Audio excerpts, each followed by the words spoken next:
Moscou, 4 novembre 2011, jour de l'unité nationale. Une fête instaurée par Vladimir Poutine pour célébrer la grandeur de la Russie.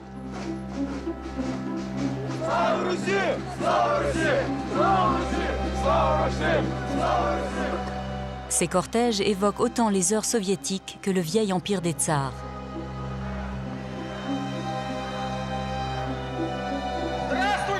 Bonjour camarades. Je vous souhaite une bonne fête de l'unité nationale. Ce jour-là, Russie Unie, le parti de Vladimir Poutine, organise un grand rassemblement. Pour Alena, présidente de la jeune garde poutinienne et candidate à la Douma, le passé est plus actuel que jamais. Bonjour tout le monde. 400 ans. Vous savez, prononcer ce chiffre à haute voix me donne des frissons. Il y a 400 ans, les armées de Minine et de Pojarski ont libéré Moscou des envahisseurs polonais. Ils ont aussi chassé leurs laquais et tous ceux qui nous ont trahis. On peut les applaudir. N'oubliez pas qu'il existe encore aujourd'hui des groupes qui veulent faire éclater la Russie. Et ils ne se gênent pas de profiter de l'aide venant de l'étranger, tout comme les traîtres il y a 400 ans. Il est de notre devoir de résister à ces groupes.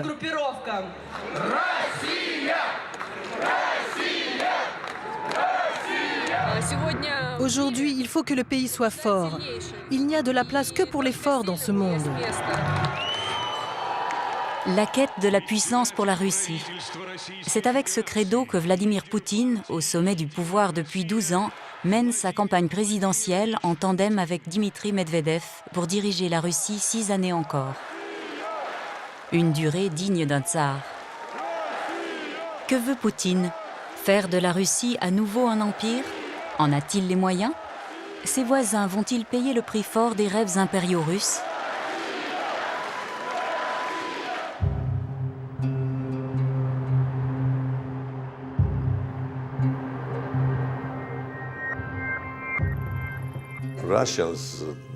Les Russes veulent avoir la main mise sur tous leurs voisins. C'est un peu comme de la jalousie, vous savez. Si vous avez une jolie jeune femme et qu'elle veut quitter votre famille pour une autre, vous vous demandez pourquoi elle fait ça. Mais on ne peut pas tomber amoureux sur un ordre de Moscou.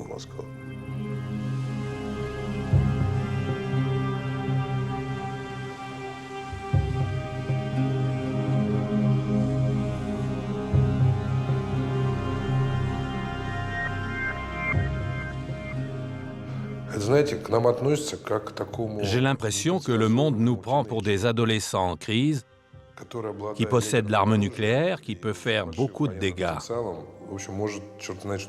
Ce n'est pas ça le respect. C'est de l'appréhension. C'est la peur qu'on fasse quelque chose de grave, d'imprévisible.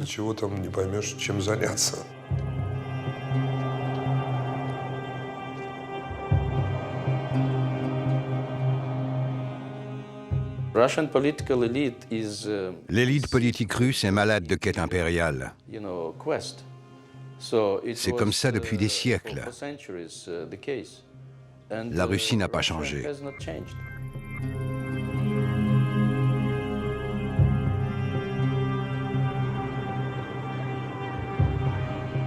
Géorgie, au sud du Caucase. Ce petit pays de 4,5 millions d'habitants est devenu indépendant il y a 20 ans, à la chute de l'URSS. La Géorgie est l'exemple le plus frappant de la stratégie de puissance de Vladimir Poutine. Des soldats russes occupent en effet une partie de son territoire.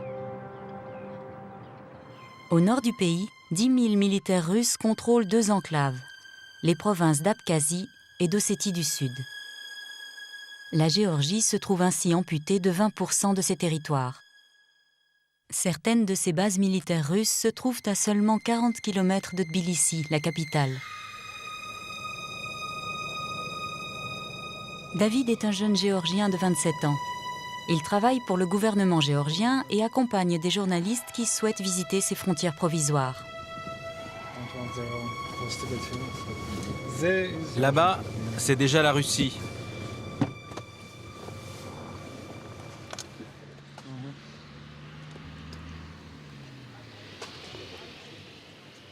Ce qu'on voit là-bas, c'est la future base militaire des gardes-frontières russes. Elle est protégée par un mur épais d'1 mètre.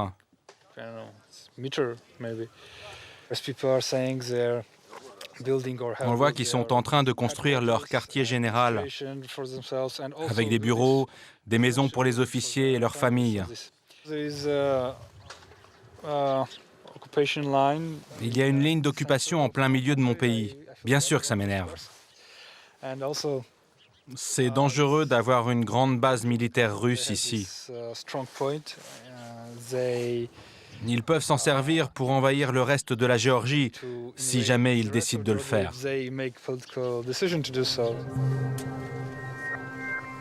Ces checkpoints sont des endroits de haute tension où policiers géorgiens et soldats russes se font face 24 heures sur 24. Il y en a une trentaine le long des 2 lignes de démarcation.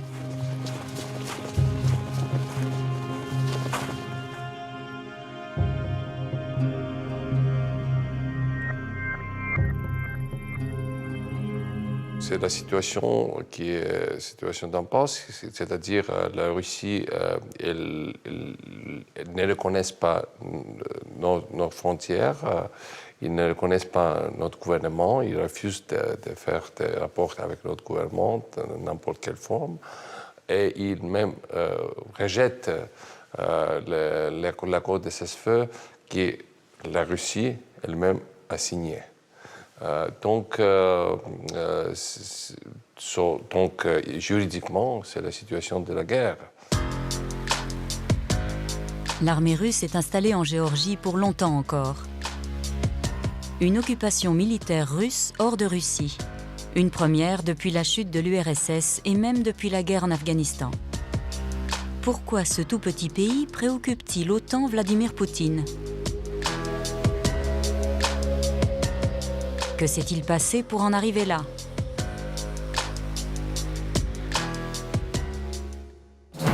Tout trouve sa source dans la situation de la Russie dont Poutine hérite lorsqu'il arrive au pouvoir en 2000.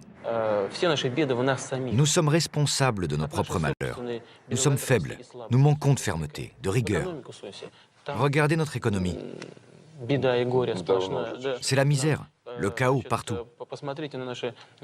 Regardez nos relations internationales, surtout avec les pays de l'étranger proche.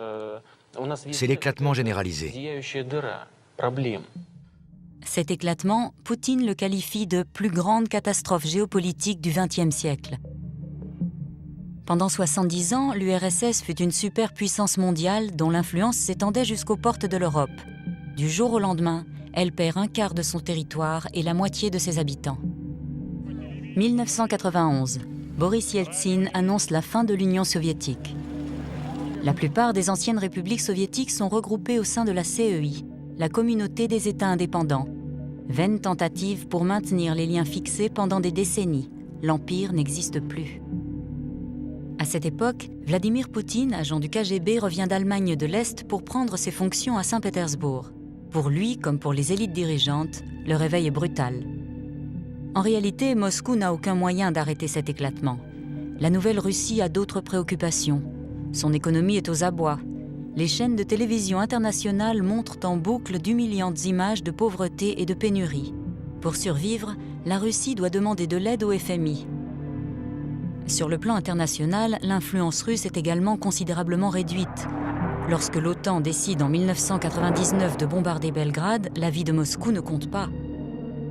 Le 31 décembre 1999, le président Yeltsin, devenu symbole d'une période de chaos et d'humiliation, tire sa révérence. Я хочу попросить у вас прощения за то, что многие наши с вами мечты не сбылись. Mais Yeltsin a prévu son successeur, Vladimir Poutine, son Premier ministre. Le nouveau président n'a pas le choix. Il doit redresser la situation. La Russie est au bord du gouffre. C'était absolument nécessaire à l'époque. Quand Vladimir Poutine est arrivé au pouvoir, l'État russe était insolvable. Les citoyens russes avaient perdu toutes leurs économies. La crise financière était catastrophique. La guerre en Tchétchénie, dans le Caucase, était une menace pour l'intégrité du pays. Toutes ces choses nous donnaient l'impression qu'on était au bord d'une catastrophe. Poutine commence par rétablir l'ordre à l'intérieur du pays. Il instaure un État fort, nationalise le secteur des matières premières, combat les indépendantistes tchétchènes et fait rentrer les impôts. Résultat, 2 ans plus tard, l'économie repart avec 10% de croissance grâce à la hausse des cours du pétrole. Vladimir Poutine annonce aussi un tournant sur la scène internationale. Contrairement à son prédécesseur Yeltsin, il ne sera pas l'ami de l'Occident. Et il le dit haut et fort dans des discours musclés. Il suffisait que la Russie faiblisse, qu'on montre le moindre signe de notre faiblesse, pour que nos ennemis s'engouffrent dans la brèche et essaient de nous mettre à genoux. Ils n'ont jamais réussi. Et ils ne réussiront jamais parce que le peuple russe va les en empêcher. C'est à ces frontières que Poutine juge la situation préoccupante. Attirés par les promesses de l'Occident, les anciennes républiques soviétiques commencent dangereusement à s'éloigner de Moscou.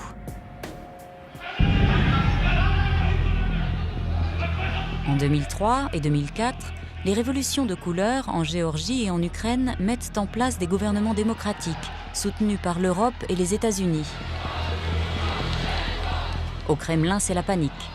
On va jusqu'à évoquer un 11 septembre russe et une conspiration de l'Occident contre la Russie. La majeure partie de l'élite politique russe n'a jamais considéré que ces pays étaient, cette indépendance était définitive de ces pays. On peut accepter que la Géorgie, l'Ukraine, d'autres pays soient formellement indépendants, membres de l'ONU. Ça, on est passé, je pense que c'est accepté. Mais ce qui est inacceptable, c'est leur émancipation définitive. Ils ne nous considèrent pas comme des voisins normaux. Ils veulent nous dicter notre politique. Ils le font depuis toujours. Ils nous disent « Demandez-nous ce que vous devez faire, on vous le dira ». D'autant que ces révolutions coïncident avec l'avancée de l'OTAN, l'alliance militaire euro-américaine. Déjà en 1999, la Russie a vu la Hongrie, la République tchèque et la Pologne, anciens membres du pacte de Varsovie, grossir les rangs de l'OTAN. En 2004, c'est au tour de 7 autres pays, parmi eux les pays baltes, aux frontières de la Russie et anciennes républiques de l'URSS.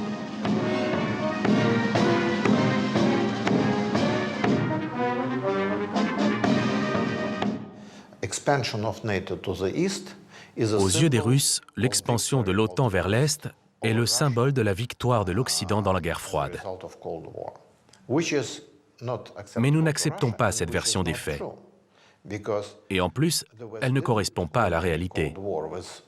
Personne n'a gagné la guerre froide. C'est grâce à l'Union soviétique et à la volonté de Gorbatchev qu'elle a pris fin. Ce n'est pas l'Occident qui a gagné la guerre froide. Ça, non. Au début des années 90, l'élite russe voulait rejoindre l'Europe, et même en acceptant ces conditions. C'était une opportunité unique. On voulait faire partie de l'OTAN et devenir un membre associé de l'Union européenne. Mais l'Occident n'a pas saisi cette chance. L'OTAN a commencé son élargissement et cette option a été perdue à jamais. Et depuis ce temps, la Russie a décidé de changer les règles du jeu. En 2007, la Russie se sent une fois encore agressée. L'administration américaine Bush veut installer un bouclier antimissile en Europe orientale aux portes de la Russie. Poutine estime alors que l'Occident et surtout les États-Unis ont assez piétiné les intérêts russes. Et il l'exprime haut et fort lors du Conseil de sécurité à Munich, devant une assemblée internationale. Nous sommes témoins d'un mépris grandissant des principes fondamentaux du droit international. Pire encore, on peut dire que le système de droit d'un seul État, je parle ici bien sûr des États-Unis, a débordé de ses frontières internationales dans tous les domaines. Les États-Unis imposent leurs règles économiques, politiques, humanitaires au monde entier. À qui cela peut-il convenir ? Un an plus tard, Poutine décide d'agir. Il avance ses pions en Géorgie. En 2004, cette ancienne république soviétique a commencé à entreprendre des réformes démocratiques. Pire, son gouvernement a noué alliance avec l'Europe et l'Amérique et demande à entrer dans l'OTAN. En août 2008, sous prétexte de défendre deux minorités pro-russes, les Abkhazes et les Ossètes, Poutine envahit la Géorgie dans un déploiement de forces spectaculaire.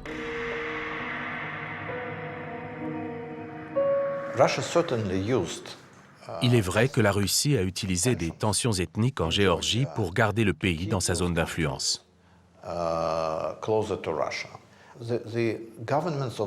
Mais en même temps, le gouvernement géorgien est coupable de pratiquer une forme de discrimination ethnique contre une partie de la population de son pays. Et puisque la Géorgie est coupable d'avoir laissé cette situation s'installer, la Russie s'en sert pour ses propres intérêts. Au bout de 5 jours, la Géorgie est à genoux. Seule une intervention diplomatique européenne évite que les troupes russes ne s'emparent de la capitale. La Géorgie n'est pas une cible anodine. Terre natale de Staline, choyée par l'URSS, elle se serait montrée coupable d'un grand péché aux yeux du Kremlin, en plus de vouloir adhérer à l'OTAN. Le gouvernement russe considère que le gouvernement géorgien actuel est une anomalie, d'après eux. Ce sont des paroles de M. Lavrov, ministre des Affaires étrangères russe, sur l'espace post-soviétique. Alors pourquoi c'est une anomalie ? Parce que finalement c'était l'objectif et la raison principale de la guerre de 2008.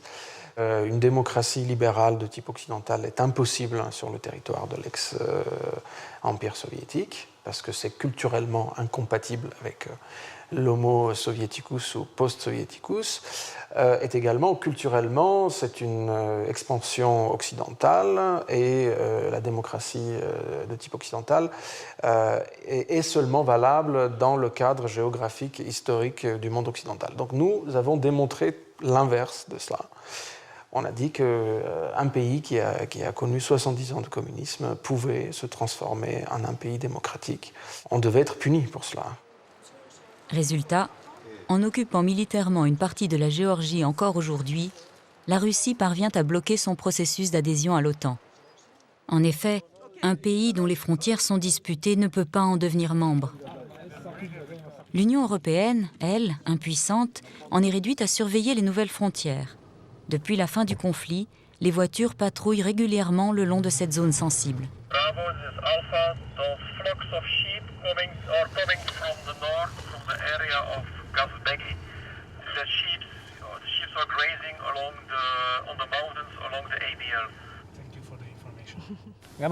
Malgré leur mandat international, les observateurs européens ne sont même pas autorisés par les Russes à se rendre du côté occupé. Alors ils se contentent d'observer la situation du côté géorgien, dans ces villages reculés où la vie a radicalement changé depuis la guerre. Est-ce qu'il y a toujours les drapeaux russes et ossètes sur le sommet de la montagne ?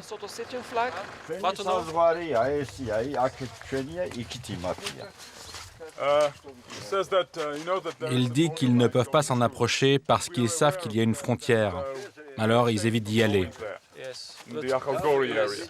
Ce n'est pas une frontière pour nous. C'est une ligne de démarcation, mais pas une frontière. Avant, quand on avait des relations normales avec les Russes, on allait librement où on voulait avec nos chèvres. Mais maintenant, nous sommes des ennemis de sang. Ils nous arrêtent.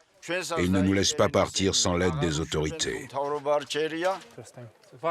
Si la Russie se montre intransigeante en Géorgie, ce n'est pas seulement pour maintenir dans son giron un pays pauvre et minuscule comparé à son propre territoire. cette intervention militaire va bien au-delà de la simple question géorgienne. C'était une victoire envoyée des dieux. Une petite victoire, bon marché, mais très efficace. Nous avons arrêté l'expansion de l'OTAN. Nous avons montré que nous devions être respectés. Depuis ce temps, nous avons établi une ligne rouge que personne n'a osé franchir depuis. Est-ce que ça veut dire que la Russie est prête à aller en guerre pour défendre ses intérêts? Oui. C'est exactement ce message-là que nous voulions envoyer au monde entier. Et c'est comme ça qu'il a été reçu. La ligne rouge à ne pas franchir. La Russie ne tolérera pas que l'OTAN prenne pied dans ce que Poutine estime être sa zone d'influence, les ex-républiques soviétiques. La Géorgie, mais aussi l'Ukraine.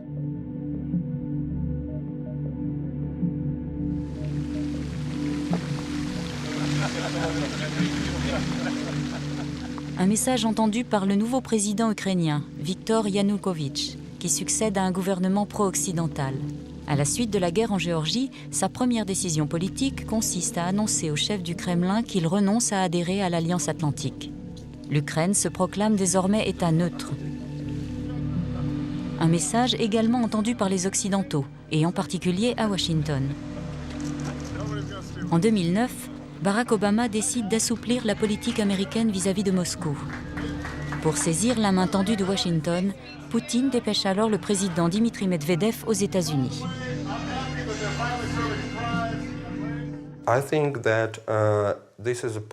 C'est une politique basée sur une analyse froide et sobre de la situation actuelle. Les Américains ont compris qu'il était légitime pour les Russes d'avoir leurs intérêts dans leurs pays voisins.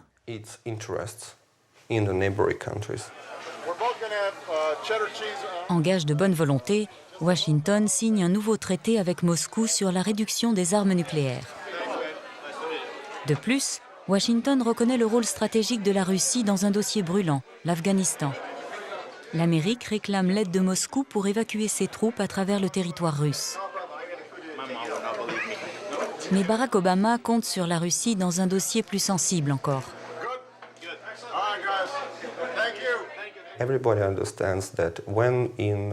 Tout le monde sait que le retrait d'Afghanistan des troupes de l'OTAN en 2014 va précipiter l'avancée des talibans en Asie centrale.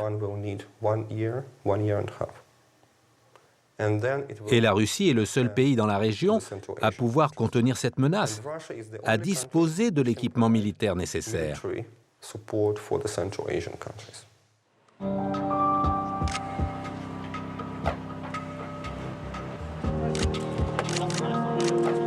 Le Kremlin a marqué des points.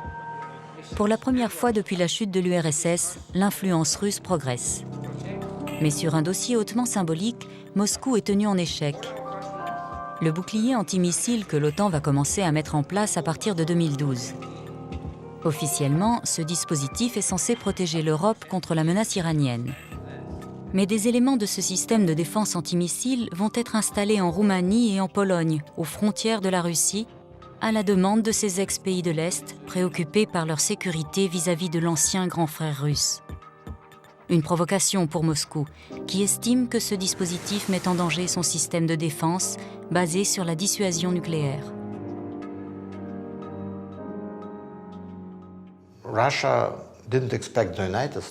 Nous ne pensions pas que les États-Unis prendraient une décision aussi importante sans demander l'avis des Russes.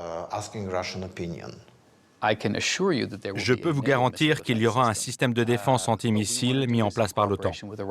Nous voulons coopérer avec la Russie sur cette question, mais nos négociations n'avancent pas aussi vite qu'on le voudrait.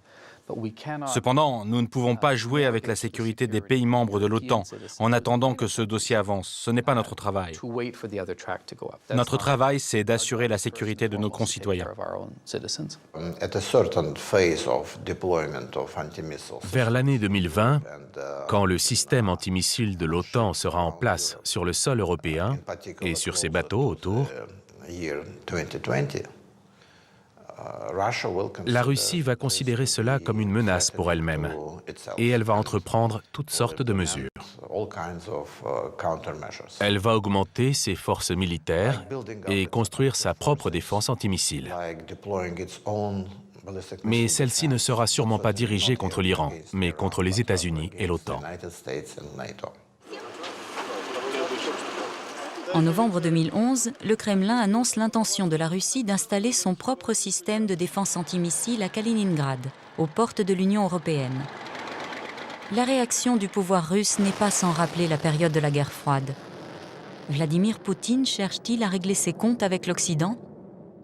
Si la guerre froide est finie pour l'Amérique ou pour l'Europe, ce n'est pas la même chose avec les Russes, pour Poutine. Parce que Poutine, pour lui, il a créé un État révisionniste, même revanchiste. Et pour lui, il a perdu la guerre froide. Et maintenant, il a besoin de rematch. Du côté géorgien, la réponse ne fait pas de doute. Autre son de cloche du côté d'un des chefs de l'opposition russe, Boris Nemtsov. N'importe quel dictateur a besoin d'un ennemi, intérieur ou extérieur. Mais s'il a les deux, c'est encore mieux. Ça sert à expliquer ses échecs. Par exemple, la montée de la corruption, les 25 millions de pauvres dans le pays, pourquoi le niveau de vie à Moscou est 6 fois supérieur à celui des régions, pourquoi il n'y a pas de route, pourquoi les avions s'écrasent, pourquoi les bateaux coulent. Tout cela, le régime ne peut pas l'expliquer. Alors, il a besoin d'un ennemi. Et pour Poutine, l'ennemi principal, ce sont les États-Unis, l'OTAN et leurs laquais. La Géorgie, les pays baltes et, dans une certaine mesure aussi, l'Ukraine. Récupérer l'Empire perdu, peut-être est-ce pour Poutine d'abord le moyen de se maintenir au pouvoir dans un pays où le nationalisme est un thème fédérateur. Mais la puissance russe retrouvée à l'échelle internationale dissimule à l'intérieur du pays une industrie dans un état pire qu'à l'époque de l'URSS, un réseau routier inexistant et une population qui diminue. Bref, l'empire rêvé par Poutine est un colosse aux pieds d'argile. Notre économie devient de plus en plus dépendante des exportations des matières premières. Elle est excessivement sensible au prix de l'acier et du gaz. Ça signifie que le pays n'a pas su diversifier son économie pendant le règne de Poutine. Les investissements quittent la Russie. Cette année, la perte s'élève à 100 milliards de dollars. 100 milliards de dollars, vous vous rendez compte? Il y a la corruption, il n'y a pas de protection de la propriété privée. Retour à Moscou, où se trouve le quartier général de Gazprom. Ce tableau de pipeline représente l'atout maître, la pierre angulaire de la politique de puissance de Poutine. Gazprom, l'entreprise qui dispose des premières réserves gazières du monde. Son chiffre d'affaires équivaut à 30% du budget de l'État russe, au point que Vladimir Poutine a même songé à en prendre la tête. Gazprom, mais pas seulement. Les immenses ressources naturelles russes, pétrole, minerais, représentent 80% du PIB de la Russie. Sans ces ressources, la puissance russe serait nue. Les salaires des fonctionnaires pas payés, l'armée sans moyens. C'est cet empire économique que Poutine s'efforce de protéger à tout prix.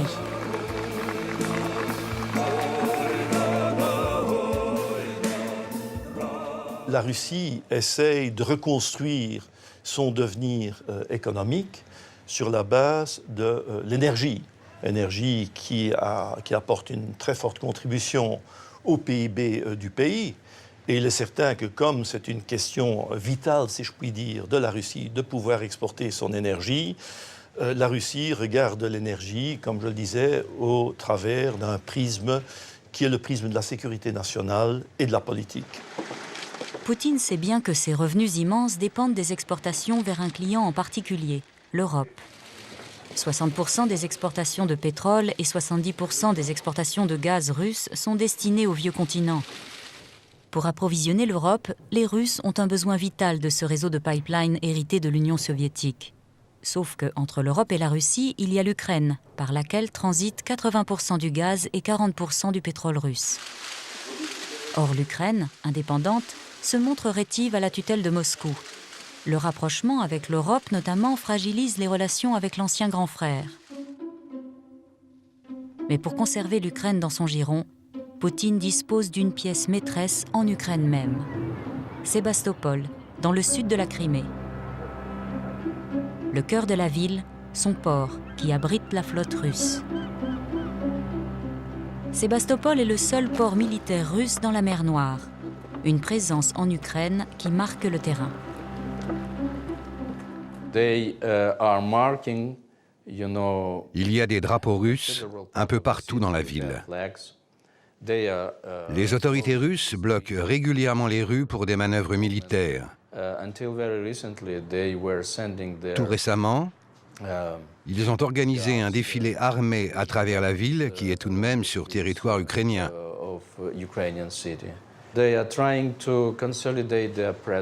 Pour s'implanter durablement, ils investissent de l'argent pour construire des maisons pour leurs officiers et leurs familles. Donc, la présence militaire russe va rester un problème pendant encore des années. En 2010, Poutine a obtenu du gouvernement ukrainien de conserver l'usage du port jusqu'en 2042.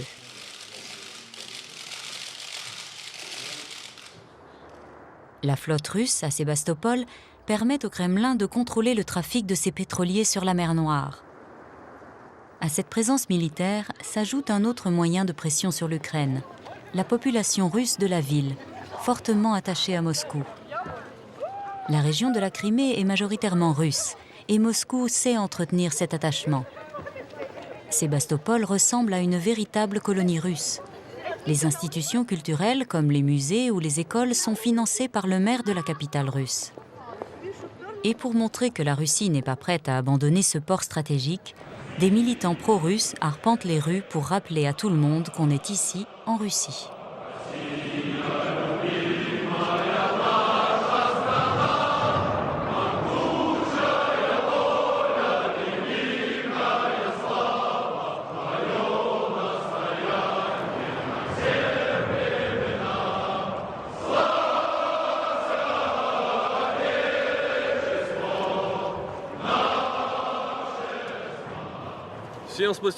Merci à tout le monde d'avoir participé au rituel patriotique de Sébastopol.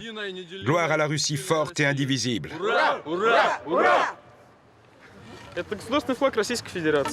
Ça, c'est tout simplement le drapeau de la Fédération russe. Malgré le fait qu'on se trouve en Crimée, qui dépend de l'Ukraine, Sébastopol est une ville qui n'oublie jamais ses racines. Nous savons que notre patrie est la Russie parce que l'Ukraine, en réalité, est aussi une partie de la Russie. Donc chaque semaine, le dimanche à midi, on rappelle aux habitants de Sébastopol et aux touristes quelle est la vraie identité de cette ville.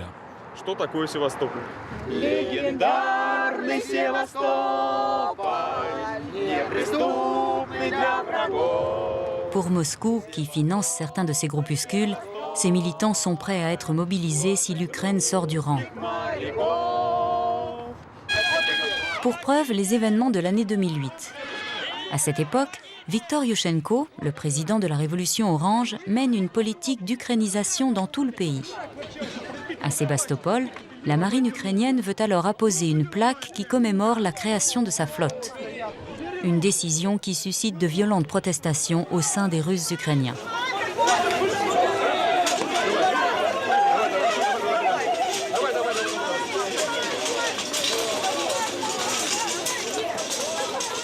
Sébastopol, un casse-tête pour l'Ukraine.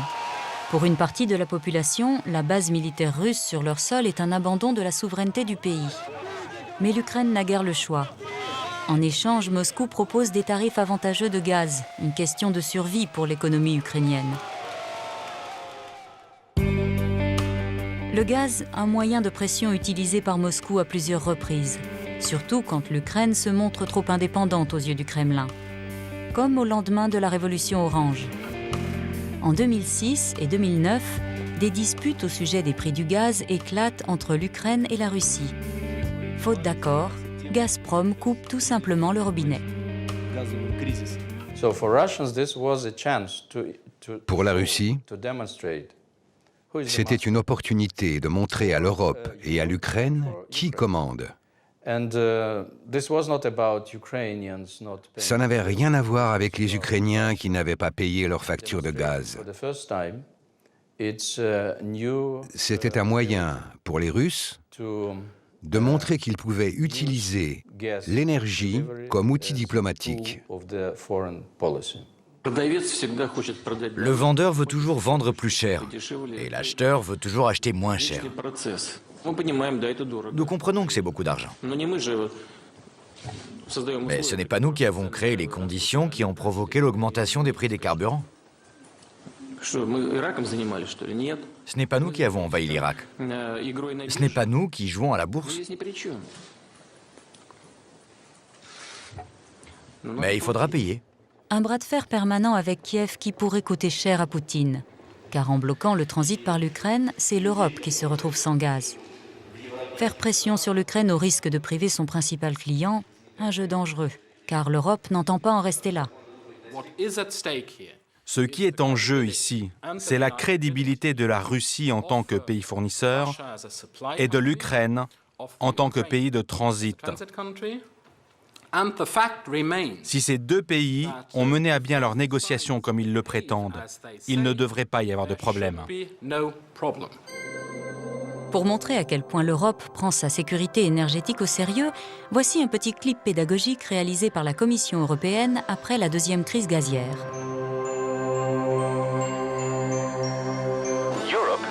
Europe, janvier 2009. Les coupures d'approvisionnement de gaz venant de l'Est font trembler de froid la moitié du continent. Cette crise du gaz révèle la dépendance énergétique européenne de ses importations, qui s'élève à 60%. La crise de gaz montre que cette dépendance peut être un risque majeur pour l'économie des pays qui sont frappés par ces coupures. L'Europe doit alors diversifier ses approvisionnements pour ne plus dépendre que d'un seul distributeur. Échaudée par les crises de gaz ukrainiennes, l'Europe entend construire ses propres gazoducs pour aller chercher son énergie ailleurs que dans cette Russie inquiétante. Alors, en 2009, à Ankara, les Européens lancent le projet du gazoduc Nabucco. Il est destiné à importer du gaz depuis une autre source, la mer Caspienne et l'Asie centrale, qui recèlent de très importantes réserves encore peu exploitées. Précédemment, en 2005, un autre pipeline avait été inauguré avec le soutien américain. Le pipeline BTC, qui, lui, transporte du pétrole depuis cette région si stratégique d'Asie centrale.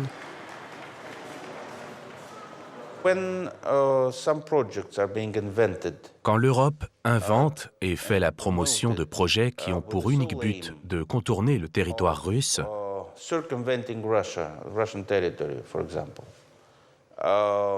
alors que ces projets ne sont même pas viables économiquement,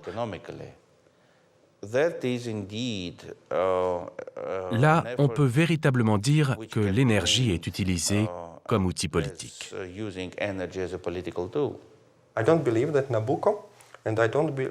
Je ne crois pas du tout que Nabucco soit un projet sérieux. Je crois que l'Europe fait très attention à la manière dont elle gère ses projets parce qu'il s'agit surtout d'un outil de négociation supplémentaire avec la Russie. Vous pouvez préciser? Ce projet est destiné à faire stresser les autorités russes, leur faire croire que l'Europe va développer des voies alternatives d'approvisionnement énergétique. Alors pour Poutine, il y a péril en la demeure. Pas question que les États d'Asie centrale échappent au contrôle de Moscou. Le plus grand État dans cette région convoitée est le Kazakhstan. Sa nouvelle capitale, Astana, a des airs de Dubaï d'Asie centrale.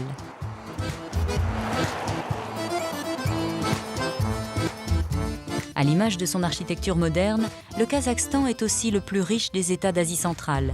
Ces sous-sols regorgent d'uranium et autres minerais, de gaz et surtout de pétrole.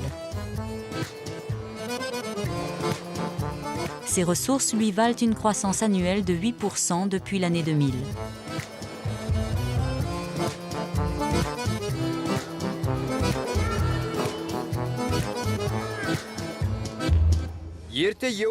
Les 15 millions de Kazakhs sont dirigés d'une main de fer par le dictateur Nursultan Nazarbayev.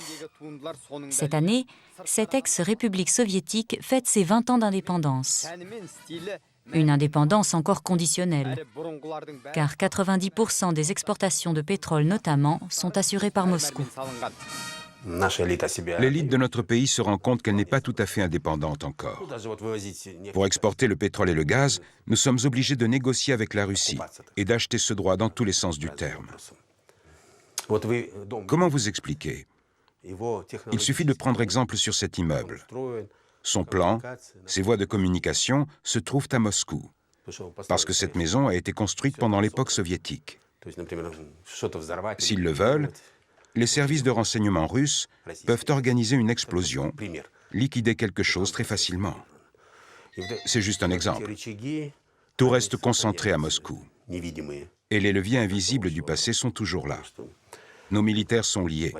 Les agents du KGB aussi. C'est la même caste. Si les Russes jouent sur les liens hérités du passé, cela n'empêche pas Européens et Américains de s'implanter au Kazakhstan de manière croissante pour faire des affaires.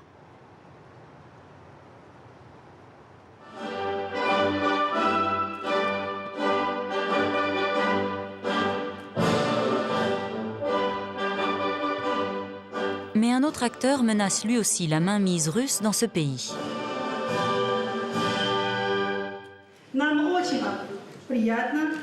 Je suis heureuse qu'en ce jour de fête, nous fêtons aussi nos 20 ans d'amitié et de relations diplomatiques entre la Chine et le Kazakhstan. À l'occasion du jour de l'indépendance, à l'hôtel intercontinental d'Almaty, la deuxième ville du pays, une réception est donnée pour le monde des affaires kazakhes.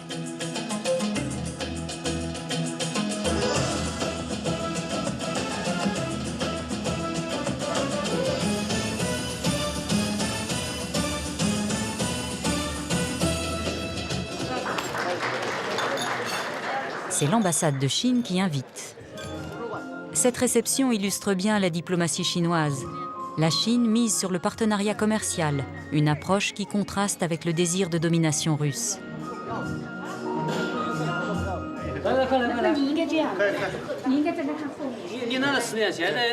Non, s'il vous plaît. Non, là, il faut arrêter de filmer. On veut rester entre nous. On va parler affaires. La Chine tient compte de nos traditions et de nos intérêts. Elle tient surtout compte des intérêts économiques des pays de l'Asie centrale. Elle propose des projets financiers intéressants. La Chine voit que les pays d'Asie centrale s'éloignent de plus en plus de la Russie. Elle emploie le maximum d'efforts pour gagner la confiance de ces pays. Elle n'essaie pas de dominer, au contraire. Elle essaie de construire des relations d'égal à égal. La Chine se développe malgré les ambitions impériales de la Russie. Elle se développe avec une telle vitesse qu'elle est en train de faire de la Russie un empire régional. Si un jour, la Russie perd son influence en Asie centrale, elle deviendra un État comme les autres. Face à la Chine, ses 1,3 milliard d'habitants, sa croissance vertigineuse, sa puissance mondiale, la Russie doit réagir. Car l'exemple chinois met cruellement en lumière ce qui manque à la Russie. Une capacité d'attraction économique pour former des alliances autrement que par la force. Là est la limite du modèle impérial de Vladimir Poutine.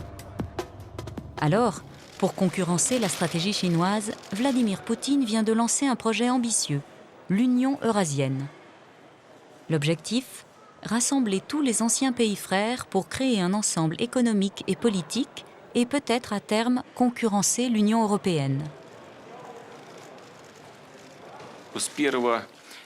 L'Union eurasienne a commencé à fonctionner depuis le 1er janvier 2012. Nous allons créer un nouveau marché pour nos entreprises, avec une régulation unifiée pour tous les pays adhérents. Je suis convaincu que le concept de l'Union eurasienne a un grand avenir. Nous avons le soutien politique et public nécessaire. Nous essayons de mettre en application ces idées de manière concrète. En 2010, les premiers jalons de l'Union eurasienne avaient été posés avec la création de l'Union douanière. Ses deux premiers membres, le Kazakhstan et la Biélorussie. Si ces deux pays adhèrent, c'est pour préserver de bonnes relations avec le puissant voisin. Mais l'Union douanière est encore loin du miracle économique promis par Moscou. À vrai dire, actuellement, il y a un grand mécontentement et de sérieux problèmes au sein de la population. Les prix ont augmenté sur beaucoup de produits. Nous sommes obligés d'augmenter nos taxes pour correspondre au taux russe. C'est pour cette raison que la population souffre. Dans l'avenir, quand cet espace commun économique va fonctionner, nous serons gagnants. Cependant, il est inévitable que la Russie domine au sein de l'Union eurasienne comme l'État le plus important. Toute la question est de savoir quelle marge d'autonomie Moscou va laisser aux autres républiques dans cette future union et quel en sera le prix à payer. Avec comme seul membre le président kazakh Nazarbayev et le dictateur biélorusse Alexandre Loukachenko, le club de Poutine ressemble à une alliance de régimes autoritaires. Des régimes qui comptent sur le soutien de Moscou pour se maintenir au pouvoir contre les pressions politiques occidentales.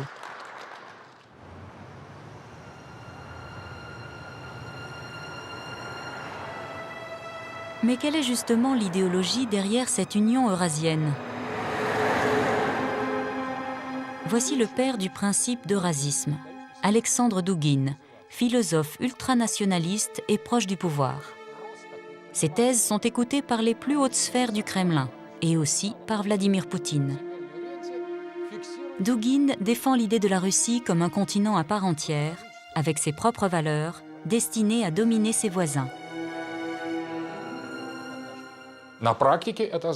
Nous refusons l'hégémonie américaine, le modèle occidental global, et nous revendiquons la possibilité de construire une société sans la dictature du modèle occidental. Il faut un monde multipolaire. Mais pour établir ce monde multipolaire, la Russie seule ne suffit pas. L'eurasisme demande l'intégration de tout l'espace post-soviétique. Dans notre société eurasienne, la liberté ne représente pas une valeur suprême, ni d'ailleurs la vie humaine, l'individu et la société de consommation. Ce sont des valeurs, certes, mais pas suprêmes.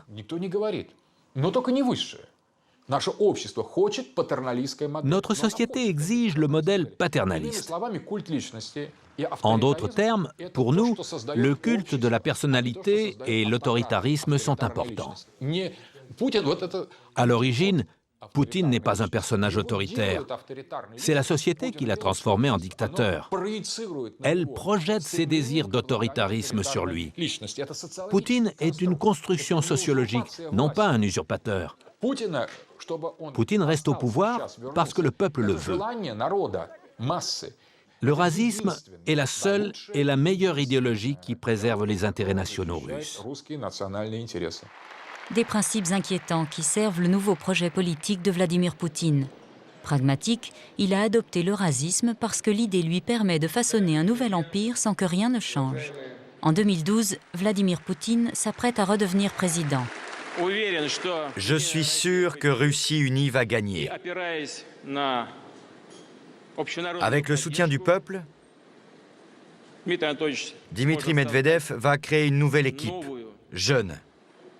Il sera à la tête d'un nouveau gouvernement pour continuer le travail de modernisation de notre pays.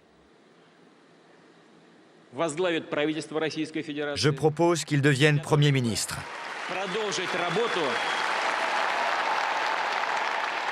En septembre 2011, lors d'un grand meeting de Russie unie, Vladimir Poutine et Dimitri Medvedev se nomment mutuellement Premier ministre et Président. La mise en scène est parfaite.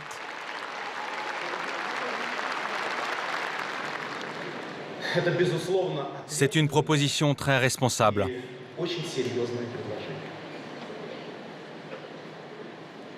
Bon, j'accepte.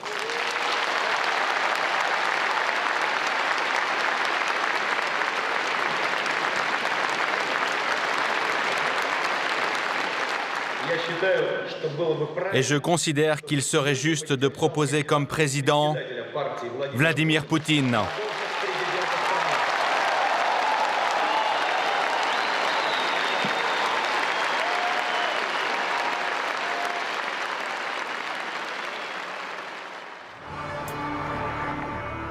Autrefois symbole de stabilité, la politique de Vladimir Poutine est aujourd'hui devenue synonyme de stagnation, incapable d'offrir la modernisation tant attendue. Et même dans le cercle des proches du pouvoir, la contestation de la politique poutinienne commence à se sentir. Comme chez Igor Yurgens, conseiller économique du président Medvedev et partisan de la modernisation. La modernisation doit se faire à tous les niveaux. Ça ne concerne pas uniquement les technologies, mais aussi nos institutions. Et les institutions ne peuvent pas être modernisées autrement que par la voie démocratique. Cela veut dire qu'il faut donner la parole à un maximum de gens, ce qui en Russie n'est pas le cas, surtout en ce moment. Les Russes supportent de moins en moins le jeu politique de leurs élites. Depuis les fraudes électorales aux législatives de décembre 2011, le système Poutine se retrouve confronté à un mouvement de protestation sans précédent.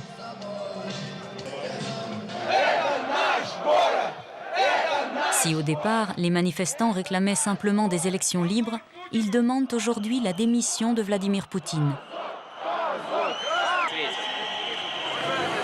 Et si le rêve de l'Empire, l'idéologie de la puissance ne suffisait plus aux Russes? Le nouveau président du pays saura-t-il proposer un nouveau projet politique pour regagner la confiance de son peuple ?